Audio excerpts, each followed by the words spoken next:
Erev Tov, Chodesh Tov, and good evening, everyone. We are in the Zera Shimshon on Parsha Vayikra, starting a new sefer in the Torah with the Zera Shimshon. We are going to do Os Beis, section number 2, and the Zera Shimshon is going to start right with the first pasuk in the Parsha, Vayikra Hashem el Moshe, and Hashem called to Moshe and began speaking with him. And as the Parsha develops, Hashem began to go over all of the laws of the Korbanos. And of course, that's the theme of Sefer Vayikra as a whole. And the Zera Shimshon begins, as he often does, with a piece from the Medrash Rabbah. And so let's get right into the Zera Shimshon's words. Medrash Rabbah, the Medrash Rabbah on Vayikra, on the first pasuk of Vayikra, says, Call Talmid Chacham she'ein bo das. Every Talmid Chacham that doesn't have knowledge, that doesn't have das, and we're going to see that interpreting or discovering the correct meaning of that phrase, doesn't have knowledge, is going to be critical. But for now, let's just go with the quote, Call Talmid Chacham she'ein bo das. Every Talmid Chacham who does not have knowledge, nevela tova heimenu. A dead animal is better than him. A dead animal is better than a Talmid Chacham who doesn't have knowledge, doesn't have das. Teda lecha shekain, and you should know that this is true. Shahare Moshe, because behold Moshe, Adon HaNeviim, the master of all of the prophets who ever lived, the Avi HaChachamim, and the father of all of the wise men who ever lived, v'chulei, etc. And the Medrash Rabbah here goes on to talk about all of the amazing qualities, are many, not all, many of the amazing qualities of Moshe Rabbeinu and the things that he accomplished. And it gives a nice list, and it says, with all of those accomplishments and all of taking into account all of the incredible unprecedented things about Moshe, v'lo nichnas lifnim, and he did not enter inside of the Ohel Moed ad shekara lo, until Hashem called him. Shenemar, as the pasuk says, and again, this is the first pasuk in Sefer Vayikra, in our Parsha Vayikra. Vayikra el Moshe, Hashem called to Moshe, ad kan l'shono, until here's a quote from the Medrash Rabbah. So the Medrash Rabbah is saying that when we would expect that Moshe Rabbeinu would feel comfortable walking into the Ohel Moed without Hashem issuing him a special invitation, because after all, Moshe Rabbeinu was the closest to Hashem, was the greatest of the Nevi'im. Hashem spoke to him more clearly than to any other human being who ever lived, and Moshe was the one who was responsible for getting all of the commandments and the rules to build the Mishkan and all of these things. You would think Moshe could walk into the Ohel Moed. No, Moshe stood outside, according to the Medrash Rabbah, and waited until Vayikra, until Hashem called him, and then he came inside. V'hu tamua. So the Zera Shimshon is going to ask 3 questions. Here comes the first one. V'hu tamua, and this is strange. Ech yischayev haseichel. How can our logic be obligated to say shahanevela tiyeh tova meish enoshi than a human being? How can we say that a dead animal is better than a living human being, a live human being? V'chol shekein mitamid chacham. And how much more so when we think of the fact that the Medrash didn't say a dead animal is better than a person without knowledge. It says is better than a Talmid Chacham, a Torah scholar without knowledge. U'k'mozar necheshav. This should be considered like a foreign statement, a very strange and bizarre statement. V'kvar tzavochu bo kamai.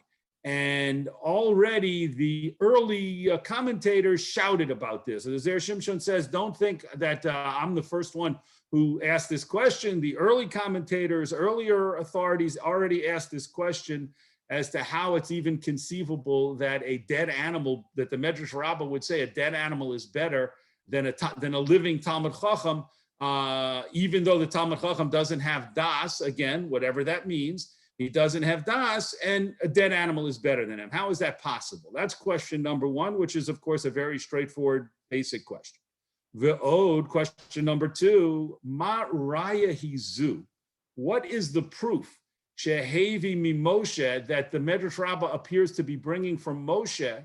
Lomar, to say shenevela tova mimenu, that the dead animal is better than the Talmud Chacham without das. How does bringing in Moshe and the incident of him standing outside the Ohel Moed and waiting until Hashem invites him in, how is that proving that a dead animal is better than a Talmud Chacham without das? The Hayafet Toar Kosav, in the commentary of the Yafet Toar, he wrote, Shezeh shehevi raya mi Moshe, the fact that the Medrash Rabbah brought a proof from Moshe, Eino al inyan hanevela. That doesn't have anything to do with the dead animal. That's a separate proof. We're proving from Moshe how he stood outside, and that shows that he had das. That shows that he had knowledge and understanding about the appropriate way to behave, and so he stood outside. But the Yafet Torah says, but that bringing the incident of Moshe standing outside and waiting to be invited by Hashem, that has nothing to do with a dead animal. So he says that, that's the approach of the Yafet Torah, that there's no connection per se between the nevela, the dead animal, and the incident with Moshe Rabbeinu. Eino al inyan ha-nevela, that has nothing to do with the nevela, as we said, v'chule, etc., v'ayin sham, and you can look there in the Yafet Torah, the Zera Shimshon says, to see him make that point. Now we're continuing to the next Amud, the top of the next column. V'od kasha, and there's another question, which is our third question. Nokat hacha dafka Talmud chacham. Lama nokat hacha dafka Talmud chacham. Why did this piece in the Medrash Rabbah specifically say a Talmud chacham without das? Why did it use that example?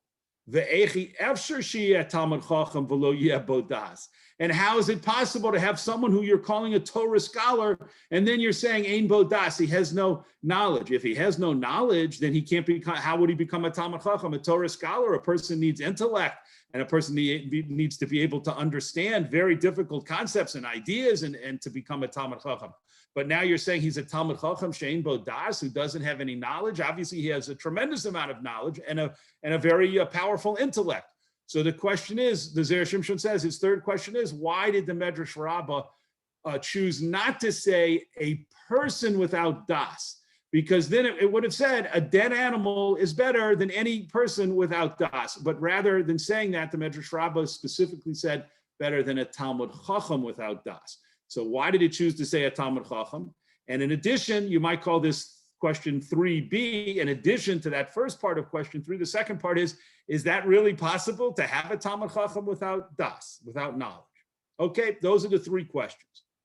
In the next paragraph, the Zera Shimshon is going to begin moving towards an answer, and as he often does, he's going to give us lots of information first. Uladidan, and according to our approach, the Zera Shimshon says, Nira Lomar, it appears that we can say, the Beperik Yud Aleph to Sanhedrin, in the 11th parak of Maseches Sanhedrin, Amrinon, we say, Kol mi she'ein bo das, every person who doesn't have knowledge, Osur lerachem alav, it is forbidden to have compassion on that person. You shouldn't feel compassion for a person who doesn't have das, which of course is a very strange statement. Shene'amar, but the Gemara says, as the pasuk says, and this is a quote from Yeshaya, Ki lo am binos hu. This is talking about Klal Yisrael, and it says they are not a nation of understanding. Al kain lo yirachamenu osehu. Therefore, their Creator does not have mercy on them, on the nation. Okay, so the Gemara brings a pasuk which states pretty clearly, because the Jewish people, and we can say at a specific time point in history, but because they could be referred to as a nation without bina, without understanding, their Creator Hashem doesn't have pity or mercy on them. So that's what the Gemara says. We see from there. And by the way, when it says when we're talking these quotes that are being brought here from that Gemara are all in the name of Rabbi Elazar. The Gemara brings a series of quotes from Rabbi Elazar. And he's the one who says that if a person doesn't have das, it's forbidden to have mercy on that person or to take pity on that person. Ve'od sham, and another quote from there in that same Gemara in the name of Rabbi Elazar, Kol hanosein pito lemi she'ein bo das. Anyone who gives some of his bread, supplies some of his bread to someone who doesn't have knowledge, yisurin boin alav. Afflictions will come on that person. We're not here saying afflictions will come on the person who doesn't have das. Rabbi Elazar is teaching that afflictions will come upon the person who gives his bread, who shares his food with a person who doesn't have das. Now that statement certainly complements the first statement of Rabbi Elazar that we learned a moment ago, that it's forbidden to take pity and have compassion on a person without das. But nonetheless, it only adds to the difficulty. It only adds to our problem in understanding how in the world can we not show rachmim? How in the world can we not share our food with a person who doesn't have das, who doesn't have knowledge? Shouldn't we feel sorry for them? Shouldn't we pity them and feel badly for them and go out of our way to take care of them and to feed them and share our food with them? But the Gemara, Rebbe Elazar says no. V'chol mi she'ein bo das, one more statement from the list of Rebbe Elazar's statements there in the Gemara and Shabbos. And anyone who doesn't have das, l'sof gole. At the end, he will be exiled. And in the end, his lack of das will lead to him being exiled and sent away from the community where he lives. Ad kan Lashono, until here, is a quote from the Gemara and Masechta Shabbos. So the Zera Shimshon feels that he doesn't need to say what in the world do these statements mean. It's obvious to us that, and the Zera Shimshon knows that, it's obvious that we need some kind of explanation to understand what's going on in the Gemara and Masechta Shabbos in the 11th parak with these shocking quotes from Rebbe Elazar about not helping, caring for, pitying, sharing our food with people, with a person who doesn't have das. So the Zera Shimshon now is going to bring in the Maharsha, the commentator, one of the commentaries on that Gemara. Upirish Maharsha, and the Maharsha explains, Dehai she'ein bo deya. When the Gemara there talks about someone who doesn't have knowledge, who dumya de seifa, it's similar to what the Gemara is talking about a little later in the discussion. Here's another quote: "To call me sheyesh bodeya l'sof misasher." Anyone who has knowledge, in the end, will become wealthy. Dimitchila marbe bischora. Because in the beginning, this person who has das will do a lot of business. Ulebasof, and in the end, sheroe bisichlo vedato. In the end, this person who has das will see through his logic and through his understanding, shelo hoil lo, that all of this work and business that he's doing is not really helping him. Gomar bedato, and then he will conclude in his mind, with his knowledge, levakesh rachamim, to ask for mercy, mimisha ha'osher shelo, from the one who all of the wealth in the universe belongs to. Meaning, the Maharsha says, when we're talking about das, having knowledge or not having knowledge, we're talking about a specific type of knowledge. And that specific type of knowledge is awareness of the fact that we need to ask Hashem, who is the true source and the true owner of all the wealth in the world. We need to ask him for his blessing and for us to be successful in order to actually attain wealth. It's not enough to do a lot of business and work hard and invest all our time and energy and resources in trying to be successful. When a person realizes all of that is not enough and not sufficient, and it won't guarantee our success, and they realize the only way to really accomplish what I want and to be successful in life is to ask Hashem, b'mevakesh rachamim, to ask for mercy from Hashem and to daven to Hashem, then the person, the Maharsha says, then the person can be called someone who has das. If a person has not reached that awareness, doesn't have that realization that everything depends upon Hashem and davens to Hashem, that person is called ein bo das. He doesn't have knowledge. As the Maharsha continues, umisha ein bo das, and someone who doesn't have knowledge, this particular type of knowledge, marbe bischora, he's going to do a lot of business. Ulefisha ein bo das, and since he doesn't have this type of awareness, eino mevakesh rachamim, he's not going to daven to Hashem. A person without this specific type of awareness is going to keep working. And if they're not successful, they're going to work even harder. And if they suffer business losses or financial losses, then the answer to them is, I just need to be smarter and sharper and work harder. They're not going to dive into Hashem because they haven't realized that success comes from Hashem. V'na'aseh ani, and in the end, the person will become impoverished.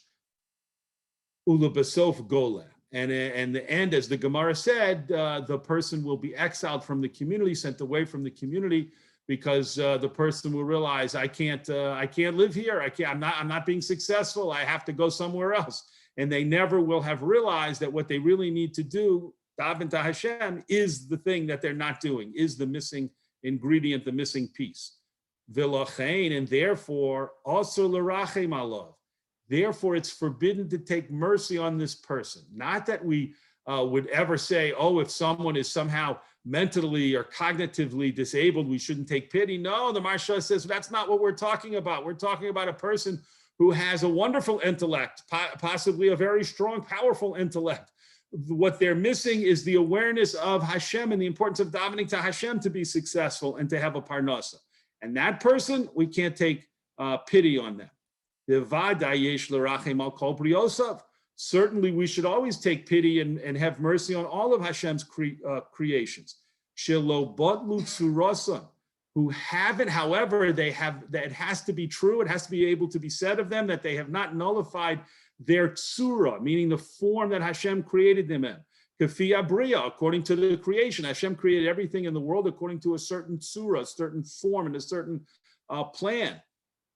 Aval ha'adam, but people, mankind, kivon shenivra bedato v'sichlo, since mankind was created with knowledge and logic and intellect, and part of that was the awareness that Hashem is the only being that owns and controls all of the wealth in the universe, and so therefore davening to Hashem is essential. But a person should definitely realize that with their intellect and their logic. If he doesn't have this awareness, then he has destroyed, or he has lost his form. He no longer can be said to have the form that was given to mankind, to human beings at creation. And he's not even included in psukim that talk about being part of Hashem's creation, that Hashem takes pity on and has mercy on and makes sure to take care of. This person could be in that category, should be in that category. However, this person has taken away, has so disfigured his knowledge and his awareness, and now isn't aware of needing to ask Hashem for success. So Hashem doesn't have mercy on him, and Rebbe Lazar's teaching that people should not take pity on him also. Of course, it goes without saying that anyone who can teach this person and share with this person and instruct him and inspire him to understand how important it is to daven to Hashem for success and for parnasa, then of course that should be done. And then everyone, if the person attains that awareness and knowledge and davens, then of course everyone should. Then he comes back in the category of a person who we should help and support and take pity on. Ulefizeh, next paragraph. Ulefizeh, and according to this, meaning once we understand how the Maharsha explained the Gemara in Masechta Shabbos, then we can move forward with understanding, beginning to understand, put the pieces together to understand the Medrash Rabbah. Ulefizeh, according to this, Deyazu, when it talks about this knowledge in the Medrash Rabbah, a person without knowledge, Ratzalomar, what it means to say is, She'eno makir shehakol bo mehashkacha ha'elyona. It means a person who doesn't recognize that everything comes from a divine supervision. Ve'eno mevakesh rachamim al tzarachav, and he doesn't ask for mercy from Hashem on his needs. Ve'atalmud chacham sheyodea haTorah, ve'yodea kocho shel HaKadosh Baruch Hu, and a Talmud chacham who knows about the koach of Hashem, the power of Hashem, and who knows Torah and understands, should have an understanding of how the world works and Hashem's divine hashgacha, Hashem's divine control of everything.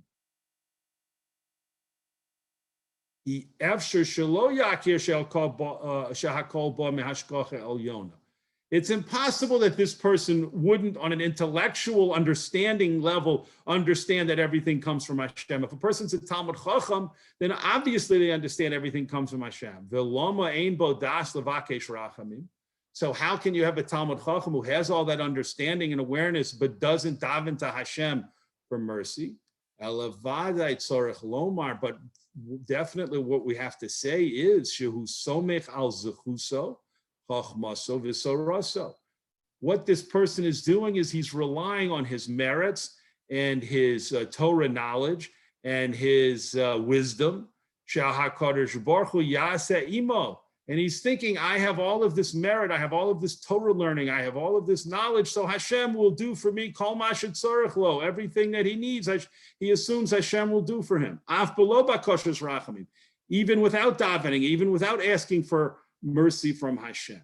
Umishum hachi ein bo das, and that's why the Medrash Rabbah is referring to him as a person without knowledge, levakesh rachamim, to ask for mercy from Hashem. So the Talmud Chacham and the Medrash Rabbah Dafka talks about a Talmud Chacham, meaning to say a person who has all of the Torah learning that should make them fully cognizant and aware of the fact that Hashem is the one who controls this world. And they still don't daven to Hashem, they're still not mevakesh for rachamim from Hashem. So that person, the only way to explain that is that person is saying, I have merits in Torah learning, and so I don't actually need to daven to Hashem, it's all coming to me, so to speak. I don't have to go out of my way to ask Hashem to help me. It's all going to come to me naturally. Va'al Omar, and about this, the Medrash Rabbah said, about this kind of person with this kind of mentality, this kind of thinking, the Medrash said, Nevela tova heimenu. A dead animal is better than him. And now the Zera Shimshon is going to talk about why the Medrash Rabbah specifically talked about a nevela, a dead animal. Because in Perek, let's go to the top of the next column. Yud Daled de Shabbos, and the 14th Perek of Masechta Shabbos. So I have to correct myself. A moment ago, I referred to the Gemara in Shabbos. That's the Gemara we're about to read. The previous Gemara was a Gemara in Masechta Sanhedrin, and that's the one where the Maharsha brought in his explanation as to why we shouldn't have pity, why Rabbi Elazar was saying over there in the Gemara in Sanhedrin, we shouldn't have pity and mercy and share our food with a person without das. And the Maharsha supplied that explanation of what it actually means in the Gemara when it says Ein Bo Das. Now the Zera Shimshon is quoting and bringing a Gemara from Masechta Shabbos, and it states, Isa, it says, Shahat Tfilin Nichtavin al Or Nevela Vitrefa. Over there, the Gemara says, brings down a brisa, that tefillin can be written on the skin of a kosher animal. Okay, so let's imagine a hide from a cow or a hide from a deer, right? Skin from a kosher behema or skin from a kosher chaya, a non-domesticated animal. Nevela vitrefa, even if the animal is a nevela or a trefa. So let's make sure we understand those two terms. A nevela is an animal that died from any natural cause, and it was not slaughtered. It wasn't slaughtered according to Jewish law, according to halacha. Such an animal is called a nevela.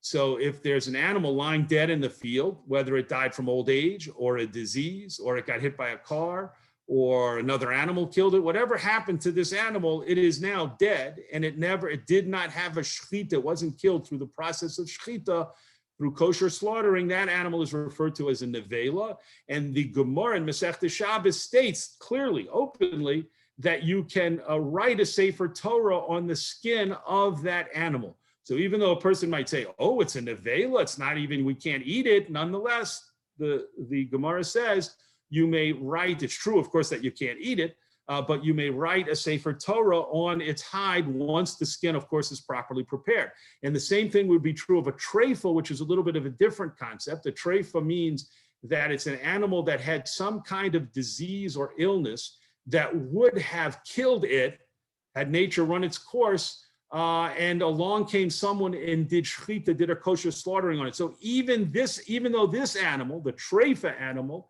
had a kosher shechita, everything was perfect with the shechita, all the rules were followed, and a shochet killed the animal according to halacha perfectly. Nonetheless, since it had a disease that would have killed it, without anyone, touching it or slaughtering it. If no one did it, had just left it alone, it would have died from this illness. It was a fatal illness that would have killed it within a year, within 12 months. That is called a treifa. That type of animal also, its hide, its skin may be used to write a sefer Torah. That is what is taught in the Gemara in Masechta Shabbos. However, that Gemara says, and this is important to understand what's coming in the discussion, however, the Gemara says a non-kosher animal, its skin, the skin of a non-kosher animal, cannot be used to write a sefer Torah. So even if hypothetically someone said they would go and slaughter it according to the rules of Jewish law, which would be an absurd thing to do. But even if that was done, it doesn't matter. A non-kosher animal right off the bat. So if you have a nice piece of pig skin, a leather from a pig skin, or a leather and hide from any non-kosher animal, you cannot write a sefer Torah on that. However, you can write a sefer Torah on the skin of any kosher animal, even if that animal is a nevela or a treifa, it died by itself, or it died through shchita, but had a fatal illness or disease, that you can use. So the Gemara there has a discussion in which a certain heretic came and challenged Rabbi Yehoshua Hagarsi and said to him, this doesn't make sense. Your laws don't make sense. Why? You're saying that you want to have a kosher animal to write a sefer Torah. However, if the kosher animal becomes a nevela, dies by itself, or a treifa is on the way to dying by itself, it can still be used. That doesn't make sense because nevela and treifa can't be eaten. It's not kosher. You can't eat a nevela and a treifa. So you have to pick what you want here. If you say the animal has to be kosher and everyone can eat it, so then you shouldn't be able to use a nevela and treifa, even if it's from a cow or a deer, even if it's from a kosher animal. And if you say you don't have to be able to eat it, well then why not use the nice skin from a non-kosher animal like a pig? That's how the heretic challenged Rabbi Yehoshua Hagarsi in that Gemara. So the Gemara continues. Moshel l'shnei anoshim. So Rabbi Yehoshua Hagarsi answered and gave a parable about two people. Echad harogo melech, ve'echad harogo ispaklutor. Both of these men were executed. One of the men was executed by the king personally, and one of them was executed by the royal executioner, the official executioner.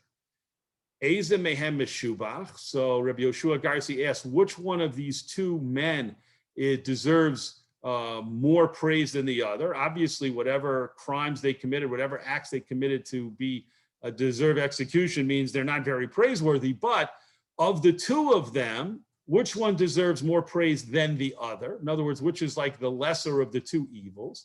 Have Omer, we will say, Zeh shehar go melech, the one who the king personally executed. Obviously, the king must have had feelings for this person or a connection to this person to get involved in the execution. So that person had a more noble death, and that person should be viewed as more praiseworthy than the other guilty party who was executed by the executioner, and the king wasn't involved at all. Ve'im kain, and if so, nevelos v'treifos, that would mean that animals who died by themselves, heim yoser chashuvim mehashchutos, in a certain way, they're more chashuv, they're more important, they're more valued than animals that are shechted by a shochet, animals that are slaughtered by a kosher slaughterer. Why? Because what Rabbi Yehoshua Hagarsi was saying was, if an animal dies by itself, that, so to speak, means it died by the hands of Hashem. It's like the person who was executed by the king himself. However, an animal that dies through shchita, a shochet kills the animal. That animal can be compared to the man who was executed by the official executioner, and we don't attach any specific importance or chashivos to that. So in a certain way, a nevela, an animal that's a kosher animal, but one that dies on its own, or one that has shchita done to it but was ill and would have died on its own, is in a certain way elevated above a kosher slaughtered animal, which is a strange thing to say, but that's the point that Rabbi Yehoshua Hagarsi makes in that Gemara. Amar le hahumina. So the heretic said back to him, Ela me'ata yochlu. But now that you made that point about how praiseworthy is a nevela and a treifa animal, so we should be allowed to eat them. The Jews should be allowed to eat animals like that, but of course they're not. Amar lo, so Rabbi Yehoshua said back to him, Rabbi Shua Garci said back to him, HaTorah Umra, the Torah itself says, Lo sochlu kol nevela, do not eat any type of nevela meat. Va'at amart yochlu, and now you're saying they should eat such meat. Amar le, the heretic said to him, kalos. Kalos, as you can see in the little parentheses there, means good point. That's a good point. So the heretic conceded and said, that's a good point. I made the point that to try and say, based on your argument, Jews should be allowed to eat nevela and treifa meat. And you're saying, well, that's a nice type of reasoning, but the Torah specifically forbids it. So therefore, of course, I'm not going to be able to prove, make my point or continue with my point because the Torah explicitly forbids it. So that's the discussion that goes back and forth in the Gemara and Masechta Shabbos. So the Zera Shimshon says in the next paragraph, V'koshe, and there's a difficulty here. Ma tshuva hizu l'mashe shol hamin. What kind of answer was this to give to the heretic? Umikol shkein, and even more than this, ech hamin ba'atzmo, how did the heretic himself shibach teshuva zu, praise this answer and say, oh, kalos, which means that's a good point. That's a praiseworthy point. That's an excellent point, right? So the Zera Shimshon says must be something missing, something we need to understand better about this Gemara in order to really understand the dialogue and why the heretic himself accepted Rabbi Yoshua Garci's point in the end. The Tiritz HaEon Yaakov, and the Eon Yaakov explains or answers, Shemeito lo teitze haraos, from Hashem, no bad comes out. Ki afshe HaKadosh Baruch Hu mevi ra al ha'adam, even though Hashem may at times bring something bad, or that appears bad, or is bad for a certain individual, hu tamid tova la'acher, this always will result in good, at least for someone else. And here's an example. She'ima dameis, if a person dies, yorshav yorshim mimenu, his heirs inherit from him. Momono, his money, his heirs inherit his money. V'chein kol kiyotze bozeh, and so too similarly with all other cases. So whenever something bad happens to a person, of course, we understand that in the end, that may turn out to be good for that person himself. But even if it ends the person's life, then the heirs benefit from receiving the property. And so too in all kinds of other situations where something bad might happen to person A, it's going to be the benefit to other people. So Hashem never does anything that we can say that is totally bad. No, if it's bad, there's always going to be good aspects that come out of it. V'hu hadin nami, and this is also true, the behemosh nisnavla bidei shamayim, that an animal which became a nevela, means it died without being kosher, slaughtered in a kosher way, bidei shamayim, from the hands of heaven, it died naturally, mishubachas yoser, is praised more. Such an animal deserves a certain amount of praise. Umin hadin hayamuter la'ochlo. From a technical point of view, perhaps it should have been permissible to eat such a type of meat. Rak, however, lakach osir, the reason is forbidden is kedei sheyochlu haklavim es hanevela, in order that dogs should be able to eat the meat. If it was permissible for Jewish people to eat kosher animals that died on their own, then they would eat such meat, and they would never feed it to animals such as dogs. They would never do that because they would be able to eat the meat. But since it's forbidden, people do feed it to dogs and other animals. Because Hashem does not deprive, he does not hold back the reward for any animal, any of his creations. And klavim, dogs, receive a reward because they fulfilled the command of Hashem all the way back in ancient Egypt. They didn't bark, they didn't harass and bother, use their tongues and their barks to bother the Jewish people when the Jewish people left Mitzrayim. Lakach, therefore the pasuk explicitly states, Lakelev tashlichuno, so throw your nevela meat, throw the meat from animals that died naturally without shechita, throw it to the dogs. Ad kan Lashono, until here is a quote from the Gemara. I'm sorry, from the Parish of the Iyun Yaakov. So what's going on over here? We're learning that nevela, something which we might have in the past felt is taboo, disgusting, not even why talk about it. It's a meat that died by itself without shechita. It's unholy, it's impure, it's tameh, it's all, stay away from it to the best of your ability. But we would have thought there's certainly nothing praiseworthy about it. And the Gemara and Shabbos and the Iyun Yaakov, along with the Iyun Yaakov's explanation that the Zera Shimshon is bringing, shows us, no, don't think that. Nevela is actually very important, and there's a lot to learn from it. What's important about Nevela, and what do we learn from it?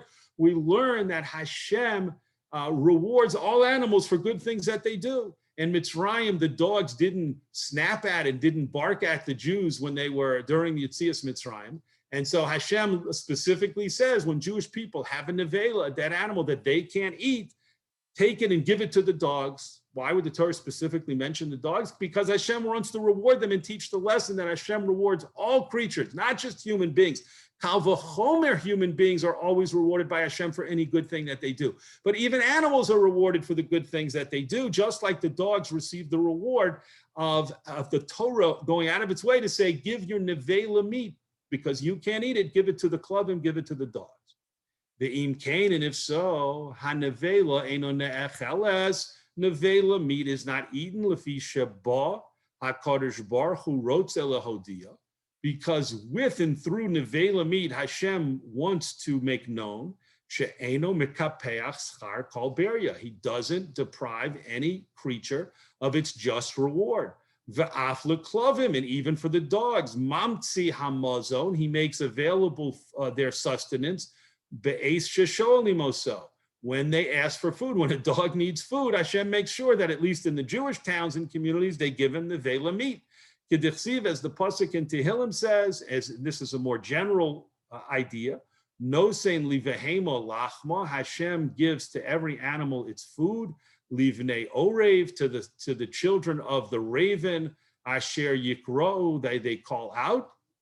When they call out for food, Hashem makes sure that they get sustenance. So Hashem created the universe and maintains and sustains the universe to make sure that all of the creatures and animals receive the sustenance that they need.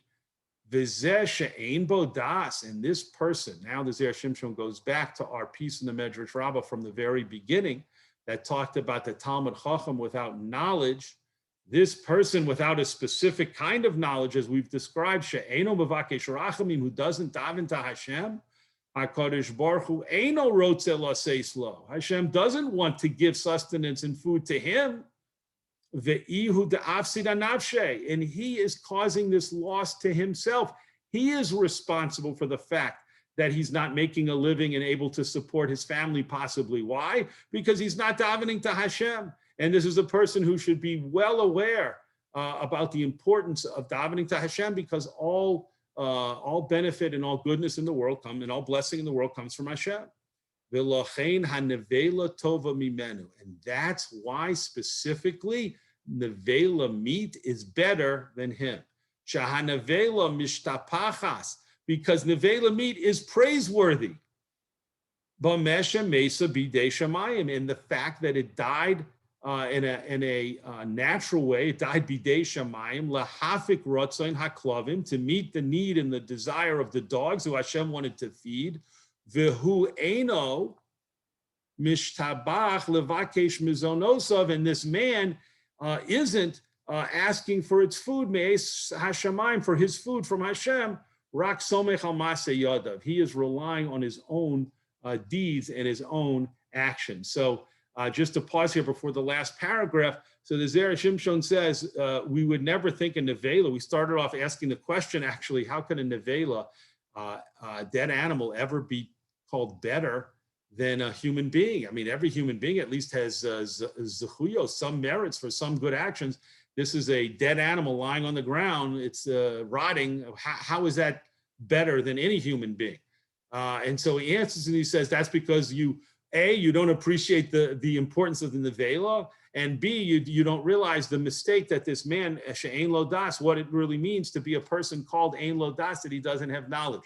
The nevela it has a madrega, it has a level and a status, because the Torah specifically says that Hashem wants us to give it to the dogs to reward them, and that's why it's a nevela. It died by itself, so Jews can't eat it, and so we give it to the dogs. It's part of a whole system of showing and teaching and proving that Hashem takes care of all the creatures and rewards creatures, all of his creatures, humans and animals, for what they do, and takes care of their needs. On the other hand, the person without das, meaning the person who doesn't daven to Hashem and say, Hashem, I know that whatever my merits and knowledge might be, I still have to daven to you and ask you to take care of me. Person who doesn't do that doesn't deserve Hashem's rachmim, Hashem's mercy. V'achshav, last paragraph, v'achshav mevi raya, and now we understand why the Medrash Rabbah brought a proof from Moshe. She'af al pi shehayilo kol kach zuchus. The Medrash Rabbah brought a proof from Moshe because Moshe is the epitome of a human being with merits. He had more merits than any other human being could possibly attain. Im kol zeh, with all of this, with all of his incredible accomplishments and merits, lo nichnas, he did not enter the Ohel Moed ad shekaro HaKadosh Baruch Hu, until Hashem called him again, which is what we see in the first pasuk of our Parsha. Heifech das zeh, which shows that he had the opposite type of understanding of Sover, who thinks shebizchuso HaKadosh Baruch Hu yaseh imo tova, because of his merits and his knowledge, Hashem will do good things for him, below bakashos rachamim, without even davening and asking Hashem to take care of his needs and to show mercy and pity on him. So the Zera Shimshon has come full circle. We started with a piece in the Medrash Rabbah, and the Zera Shimshon had posed his 3 questions, which made it seem that this piece in the Medrash Rabbah, as short as it was impossible to understand. The pieces didn't make sense, and he was able to explain to us, number one, his first step was to use the Gemara in Sanhedrin to explain what it means when we talk about, what it specifically means when we talk about a person who ein lo das, who doesn't have knowledge, meaning they might have a tremendous amount of Torah knowledge. They might be a tremendous Talmud Chacham, but they don't have the simple knowledge to realize that they must daven to HaKadosh Baruch Hu in order to be successful in this world, and in order to receive blessings from Hashem, they have to ask. They must make the ask, so to speak. And then he brought in the second point to say it was really strange that they talked about a nevela, and the Medrash Rabbah said a nevela is better than this Talmud Chacham without das. And so the Zera Shimshon says, let me bring from the Gemara and Shabbos and the Iyun Parish of the Iyun Yaakov to help us understand why a nevela is significant and important and receives special attention in the Torah, and what we learn about the nevela in terms of the midos of HaKadosh Baruch Hu and the importance of davening to Hashem for everything that we need. Yashar koach to everyone for joining us in our learning on Parshas Vayikra, and God willing, we'll be together to learn again next week's Parsha and the commentary of the Zera Shimshon.